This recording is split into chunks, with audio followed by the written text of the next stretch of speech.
ഇന്ന് ഓട്ടോല്ല, വീട്ടിലേക്ക് എത്തിയിട്ടുണ്ട്. കുറച്ച് ബീഫ് മേടിച്ച് സെറ്റാക്കാനുള്ള പരിപാടിയാണ്. കൂടല്ലേ? ഇന്ന് നമുക്ക് കുറച്ച് ബീഫാണ് പഠിച്ചാലോ. ബീഫിന്റെ ഉള്ളിറച്ചി, പച്ചമുളക്, ഇഞ്ചി, വെളുത്തുള്ളി, സവാള എടുത്തിട്ടുണ്ട്. ഇനി അത് നമുക്ക് കൊത്തി അരിയാം. എടുത്ത ഐറ്റംസ് എല്ലാം അരിഞ്ഞിട്ടുണ്ട്. സവാള, പച്ചമുളക്, തക്കാളി. കഴുകി വെച്ച ബീഫിൽ കുരുമുളക് പൊടി, മല്ലിപ്പൊടി, മഞ്ഞൾപ്പൊടി, മുളക് പൊടി എല്ലാം സെറ്റാക്കി വെച്ചിട്ടുണ്ട്.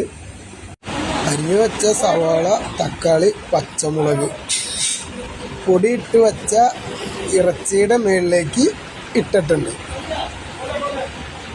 വെളിച്ചെണ്ണ എടുത്ത് കയ്യിലൊഴിച്ചിട്ടുണ്ട്.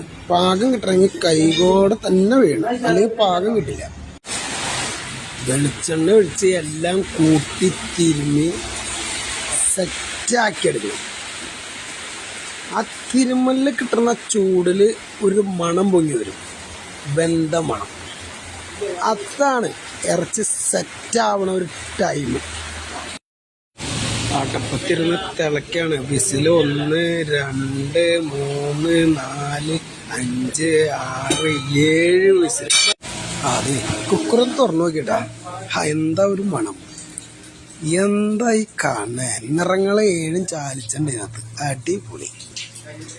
ഇതാണ് നല്ല പാകത്തിൽ വെന്ത് സെറ്റായിട്ടില്ല. മാറ്റി വെച്ച വെളുത്തുള്ളിയും ഇഞ്ചി ചതച്ച് തിളച്ച വെളിച്ചെണ്ണയിലേക്ക് പകർന്നിട്ടുണ്ട്. അവൻ അങ്ങോട്ട് കടന്ന് വേവട്ടെ. ഇതിൻ്റെ അകത്ത് നന്നായി അങ്ങോട്ട് വേവട്ടെ. കൂടിയിട്ട വേപ്പിലയും ഇഞ്ചിയും വെളുത്തുള്ളിയും നല്ല ബ്രൗൺ കളറിൽ വെന്ത് സെറ്റായിട്ടുണ്ട്.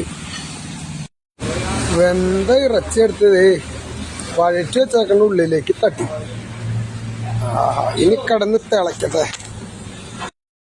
പോരായ്മയുള്ള കുറച്ച് മസാലപ്പൊടി ഇതിന്റെ മേളിലേക്ക് അങ്ങോട്ട് വിതറുന്നുണ്ട്. ഇത് മതി, ഇതുമ്മ നിൽക്കും എല്ലാം. അതെ, വാങ്ങി കൊടുക്കാൻ സമയമായി. കറിയൊക്കെ ഒതുങ്ങി, ഗ്രേവിയൊക്കെ സെറ്റായി. ഇനി മേമ്പൊടിയായിട്ട് മേളില് മല്ലിത്തല കൂടി ഇട്ടാ പിന്നെ കറി വാങ്ങാം. ഇന്ന് ചൂടാറിയിട്ട് ഒരു ചോറിലേക്ക് ഇട്ടോ, അടിപൊളിയായിരിക്കും.